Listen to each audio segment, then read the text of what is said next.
magistrados o cómo es que dieron con este libro, por qué magistrados están leyendo esto, ¿no? Y comentaba que con la magistrada Taisia o otros magistrados teníamos estas inquietudes ya desde hace algún tiempo de los casos que nos van llegando día a día, cómo se estaba interpretando desde las procuradurías, desde los jueces, y qué respuesta estábamos dando, ¿no? Y cuestionábamos si la interpretación que veníamos dando a esta ley pues era la adecuada o no.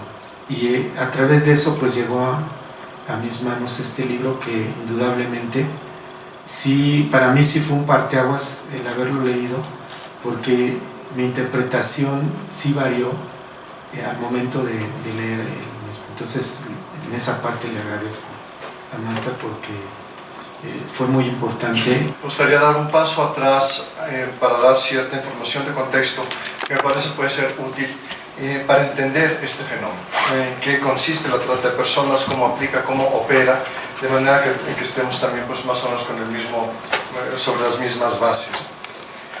Voy a ejemplificarlo con un caso que fue paradigmático de una chica hondureña que que además se encontraba, como ya se ha mencionado también, en una situación de mucha vulnerabilidad.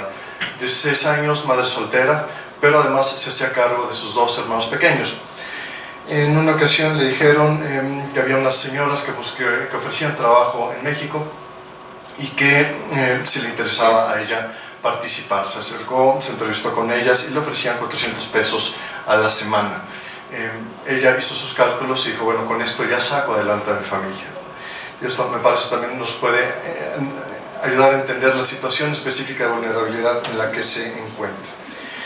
La trasladan de Honduras a Guatemala, de Guatemala a México y al país, la llevan a una población fronteriza en Chiapas y la llevan a un establecimiento mercantil, una fondita, y ahí la empiezan a prostituir. Simplemente la dueña le dice, bueno, tú ponte a atender mesa.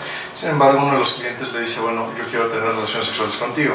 Ella se rehúsa, dice, yo no vengo a eso, yo vengo aquí pues a trabajar y demás. El tipo arma escándalo y además la dueña del establecimiento le da una sangoloteada y le dice, mira estúpida, tú me debes 10,000 pesos, yo pagué tu transportación, pagué el traslado, pagué el hospedaje, pagué la alimentación, pagué la ropa que llevas, etcétera. Tú tienes una deuda conmigo. Cuando me termines de pagar, haces lo que te dé la gana, pero ahorita te vas con el Señor. Ese es un caso, podríamos decir, clásico, típico de cómo opera la trata de personas. Una persona, cuando hablamos de explotación sexual, en la mayoría de los casos se trata de personas del sexo femenino. Una persona que es captada en su país de origen, puede ser en su país o en su comunidad de origen, ya veremos más adelante que la trata no implica necesariamente el desplazamiento, pero sí tiene que actualizarse alguna de las conductas que señala el protocolo de Palermo en el artículo 3. ¿Sí? Debe haber una captación y o traslado y o entrega, acogida, recepción, etcétera, de una persona, recurriendo, como ya se mencionó anteriormente, a algunos de los medios comisivos, que pueden ser fraude, abuso de poder, engaño, abuso de una situación de vulnerabilidad, etcétera, y con una finalidad específica, que es la explotación. Entonces, de un modo más o menos general, esta es la forma en que opera la trata de personas, una captación tras la entrega, es decir, una de las conductas, hay un medio comisivo, engaño, abuso de poder, violencia física, moral, etcétera, abuso en una situación de vulnerabilidad y además también una intención de explotación. El doctor Maus acaba de decir justo uno de los puntos con los cuales tengo gran diferencia, que obtener un beneficio de la prostitución o del trabajo sexual, yo prefiero llamarlo trabajo sexual que prostitución de una persona, ya es explotación de la prostitución. Eso le preguntamos al procurador del Distrito Federal el año pasado, no al actual, sino a Rodolfo, al anterior. Los hijos de las trabajadoras sexuales, los hijos menores que sacan un beneficio, obtienen un beneficio de la prostitución de sus mamás, están explotando. Si la discusión sobre qué es explotación es una discusión central en todo esto, no solo para distinguir trata y trabajo sexual, sino para distinguir lenocinio. Porque el punto de decir, para mí está muy claro que la trata sí implica todo lo que se dijo, ¿no? captación, engaño, amenaza, y que es un problema tremendo que yo tengo la suerte de no trabajar, porque las personas que lo trabajan tienen pesadillas, no pueden ni dormir después de que oyen a las víctimas. Pero en el tema del comercio sexual, la reivindicación de quienes hacen comercio sexual siendo adultos y de manera voluntaria es que se requieren nuevas formas de organización del trabajo sexual que no sean consideradas lenocinio. Que si 2 o 3 chicas ya no quieren estar paradas en la calle y quieren trabajar en un departamento, a la que firme el contrato de renta del departamento la van a acusar de lenona. Que si una chica ya está trabajando en su casa y le da miedo que le llegue un cliente enfermo mental que la quiera ahorcar y le pide a su mamá o a su hermano que se esté en el cuarto de junto o en la sala, pueden ser acusados de tratantes porque se están beneficiando del trabajo sexual de ella, están allí. Entonces, yo creo que algo que nos une a todas las personas es que todos queremos que se acabe la trata y queremos que haya mejores estrategias y no llegar a un table dance y decir a todas las mujeres, ustedes son víctimas, y la que dice yo no soy víctima, entonces eres cómplice.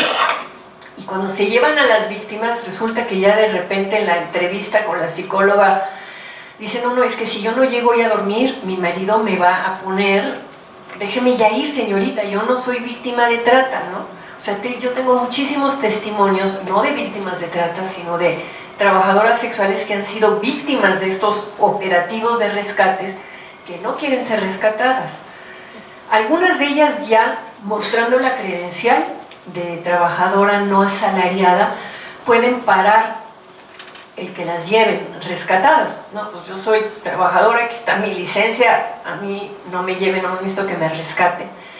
Pero la discusión interesante es qué es explotación. O sea, cuando lo decía la magistrada Cruz Parcero, en el capitalismo, una de las, digamos, formas de funcionar del sistema es a partir de aprovechar lo que produce otro ser humano, la plusvalía, el trabajo de otra persona. Si yo quiero poner una taquería, pues no voy a ser buena onda y lo que yo gane en la taquería lo voy a repartir a partes iguales con mis taqueros. Voy a decir, bueno, yo soy el que tengo la inversión o la que tengo la inversión, yo tengo que pagar eso y a ti te voy a dar tu salario mínimo y con lo que ganes de las propinas. Y no nos escandaliza la explotación que se da en todas las partes. Digo, abogados, profesionistas, somos explotados en el sentido de que damos una plusvalía de nuestro trabajo a quienes nos emplean. Y hay empleadores y empresarios más decentes y hay otros que son unas barbaridades, pues, ¿no? Entonces, ¿qué es lo que está en juego en el trabajo sexual? ¿Por qué nos escandaliza la explotación sexual? No tanto por la explotación capitalista, sino por lo sexual. O sea, creo que aquí el telón de fondo, y en eso quiero hacer mi interpretación más como antropóloga, es la doble moral que hay. Es la dificultad de entender que no solamente el sexo es con fines procreativos dentro del matrimonio, sino que existe el sexo recreativo. Y que en una sociedad desigual como la nuestra, y desigual no solo económicamente, sino desigual entre hombres y mujeres, pues los hombres han tenido la posibilidad de tener sexo recreativo sin tener estigma, porque los clientes o los señores, muchos de ellos casados, como pongo en el capítulo de los clientes, ¿no? Los hombres tienen necesidades fisiológicas que no pueden cumplir con sus castas novias o con sus santas esposas, y entonces van con las trabajadoras sexuales. Entonces, hay todo un tema sobre la sexualidad. Hay un trabajo que no me acuerdo si está en el libro o si lo descubrí después, el de Gustavo Fondevila, del CIDE, que es un investigador que analiza todo lo que se ha escrito desde 1917 hasta la fecha de la Suprema Corte, usando el sistema IUS y revisando como 320,000 expedientes, y al final resulta que en 89 años no aparece ni una sola vez la palabra cliente y nunca hay un cliente culpable, siempre son las mujeres, sí están, aquí está en el libro. Entonces, o sea, vivimos en una cultura que tiene una doble moral sexual, lo que se le vale para los hombres no se vale para las mujeres, y eso hace que las mujeres, o que tienen una libertad sexual aunque no cobren, también son consideradas putas. O sea, las mujeres en México estamos divididas en putas y decentes. Y hay putas que no son trabajadoras sexuales, que son las chicas que salen pues con varios novios, tienen un mes un novio y al mes siguiente tienen otro y al mes otro, y entonces, híjole, es una puta.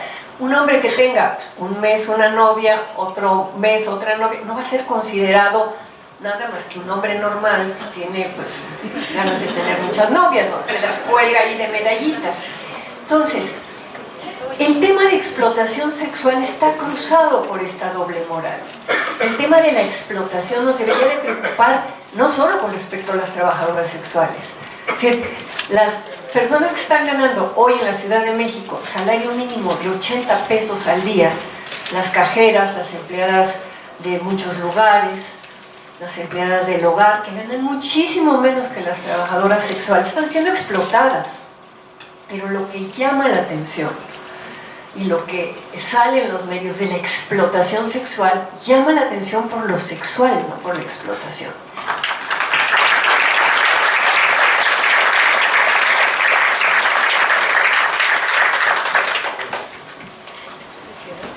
A nombre de la Asociación Mexicana de Juzgadoras, les agradezco mucho su presencia para esta mesa que, como lo anuncié en un principio, es una mesa de lujo.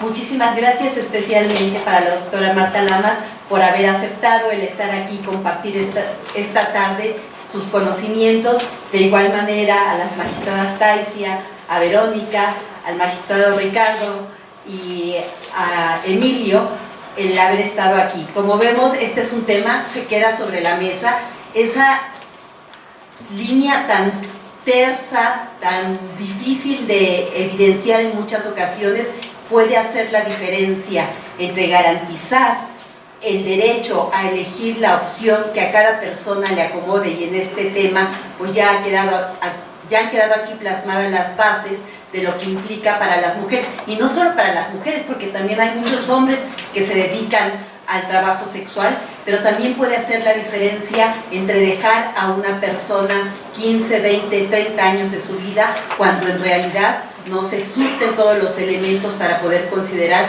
que se ha cometido el delito de trata. Muchísimas gracias y buenas noches.